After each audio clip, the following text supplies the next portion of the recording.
Okay, hi, my name is David Hall, and I wanted to do a video for my ethics final. It's going to be answering the question of the nature of moral theory and how it relates to everyday life.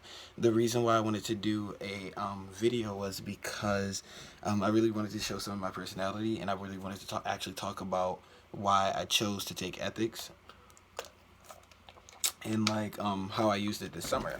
So first, ethics was something that I was learning about in my philosophy courses, and then I knew that I did a lot of protesting in the Black Lives Matter movement, so I knew that some of the terms and stuff in here I was going to be using during that movement, and I did. And one of the terms that actually stuck with me was cultural relativism, and that term basically means that you can't criticize the actions of the people and cultures other than your own.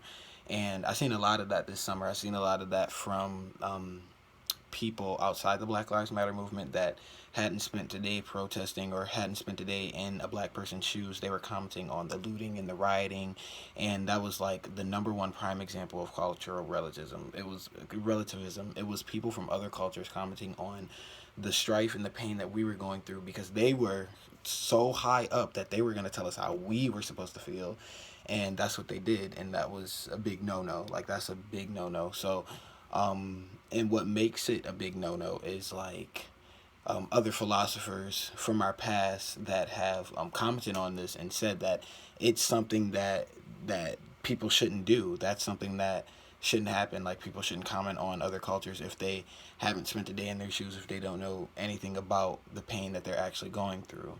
So that was one term that really stuck with me during the movement, and a term that I actually talked about a lot in the movement.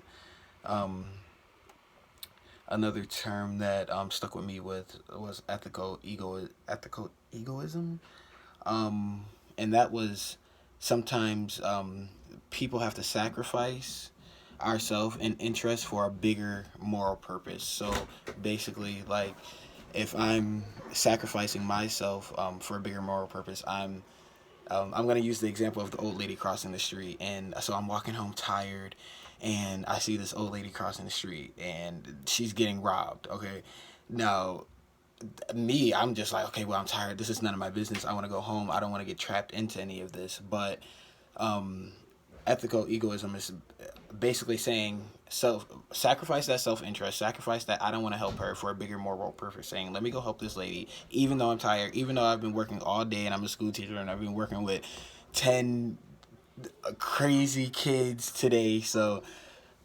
still, you have to go help that lady out, and that's a term that stuck with me a lot because it was bigger than just ethical. It was bigger than that. It was like, and this is big for me to say. It's like, how do I stand here in front of these people and I guess try to help them understand who I am or where I'm coming from. And I'm like, this is the like out here protesting. I'm like, this is the dumbest stuff ever to sit up here and try to tell these people what I'm going through. But instead of being doing what I really want to do and going and punching somebody in the face or I had to be the bigger person. And that was a form of ethical egoism to me because I really had to sacrifice something that I felt my bigger interest, which was to punch this racist, stupid, person in the face to really just, just throw a brick, just one brick, and it's like I had to sacrifice that, which would have made me feel so good, and it would have made so many other people feel so good for a bigger moral purpose because people don't need to see me like that. Like, I'm a leader, and people need to see me they need to see me in a suit and tie, and they need to see me talking real shit. They need to see me talking some intelligent, real stuff out here on the street and not throwing a brick, even though that's what I really wanted to do. Um, One thing I wanted to talk about was a lot of these theories dating back to Aristotle and Greek philosophy. Um, and one of Aristotle's main ideas was that humans should function and lead lives as close to a human as possible. And to do that, philosophy needs to be put in a place that gives humans structure and a moral code.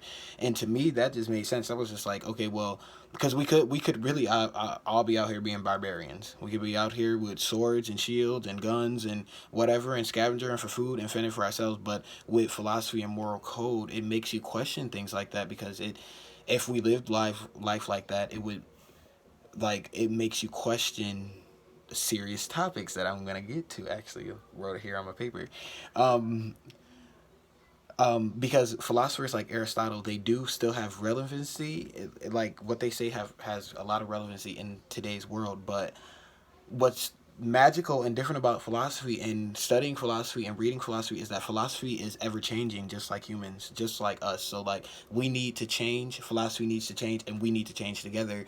Because I like Aristotle and these Greek philosophers, when they made these like these old time Greek philosophers, when they made these ideas, it was like, so they're so I'm running out of time, but they were so old and their ideas are so far gone that they would never accept something like feminism or gay rights or, black rights, or, so with the changing of time, philosophy must change so humans can change and make a positive growth with what we're learning. And I feel like that's a big thing that I guess, like, I'm coming to the end of this class and I got a few minutes left, and it's just like, damn, like, it's really hitting. But what I was going back to before is that, like,